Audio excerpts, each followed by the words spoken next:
के पिता इनके विवाह से एक दिन पहले 100 भेड़ बकरियां लेकर आए। तब शबरी ने पिताजी से पूछा, पिताजी इतनी सारी भेड़ बकरियां क्यों लाए हो? पिता ने कहा, शबरी यह एक प्रथा है जिसके अनुसार कल प्रातः तुम्हारी विवाह विधि शुरू करने से पहले इन सभी भेड़ बकरियों की बलि दी जाएगी। यह कहकर उनके पिता वहां से चले जाते हैं। प्रथा के बारे में सुनकर शबरी बहुत दुखी होती है और वो पूरी रात उन भेड़ बकरियों के पास ही बैठी रहती है। उसके मन में एक ही विचार था कि कैसे वो इन निर्दोष जानवरों को बचा पाए।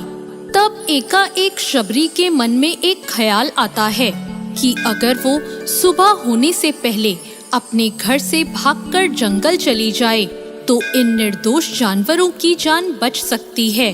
शबरी भली भांति जानती थी कि अगर वो इस तरह एक बार घर से जाएगी तो कभी भी उसे घर वापस आने का मौका नहीं मिलेगा।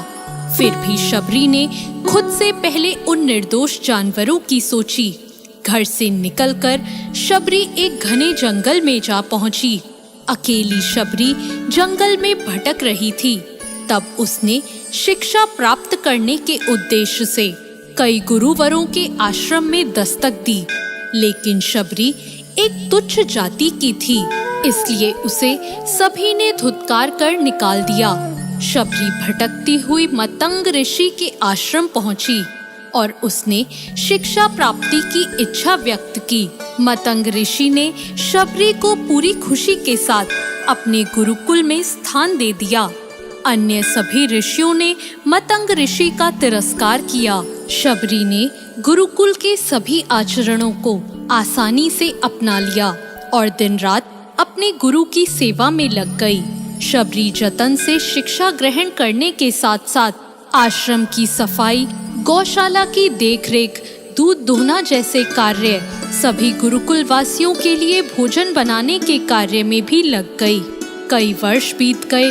मतंग ऋषि शबरी की गुरु भक्ति से बहुत प्रसन्न हुए। मतंग ऋषि का शरीर अब दुर्बल हो चुका था, इसलिए उन्होंने एक दिन शबरी को अपने पास बुलाया और कहा, पुत्री, मेरा देह अब दुर्बल हो चुका है, इसलिए मैं अपना देह यहीं छोड़ना चाहता हूँ, लेकिन उससे पहले मैं तुम्हें आशीर्वाद देना चाहता हूँ। बोलो पुत्री, तुम्हें क्या चाहिए?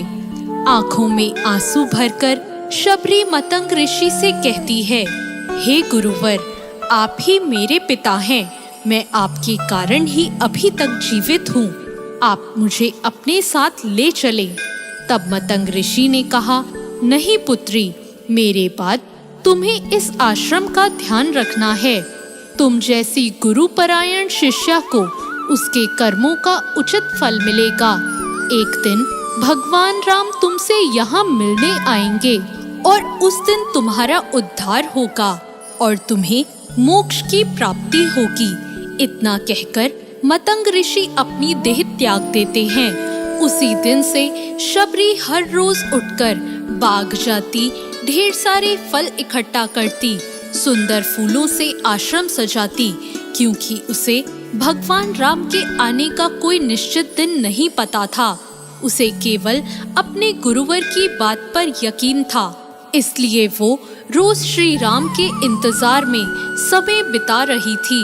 एक दिन शबरी आश्रम के पास के तालाब में जल लेने गई। वहीं पास में एक ऋषि तपस्या में लीन थे।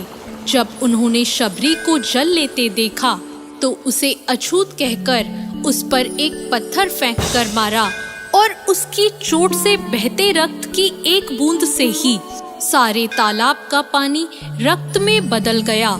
यह देखकर वह संत शबरी को बुरा भला कहकर पापी पापी कहकर चिल्लाने लगे।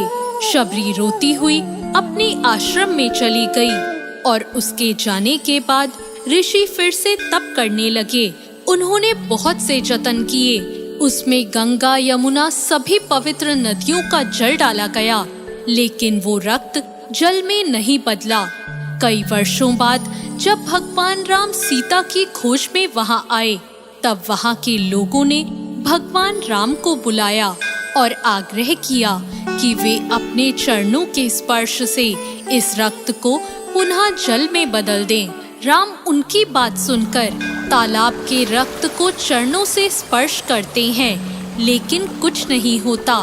तब श्री राम ऋषि से पूछते हैं, हे ऋषिवर, मुझे इस तालाब का इतिहास बताएं।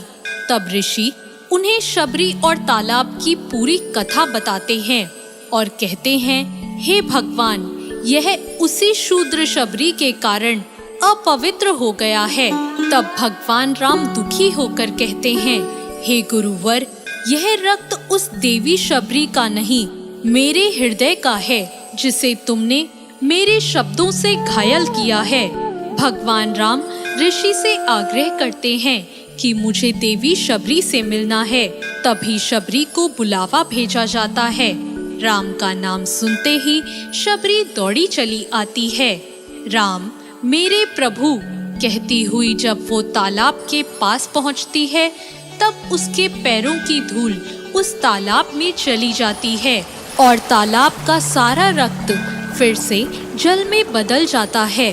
तब भगवान राम कहते हैं, देखिए गुरुवर, आपके कहने पर मैंने सब किया, लेकिन यह रक्त भक्त शबरी के पैरों की धूल से ही जल में बदल गया। शबरी जैसे ही भगवान राम को देखती है, उनके चरणों को पकड़ लेती है और अपने साथ अपने आश्रम में लाती है।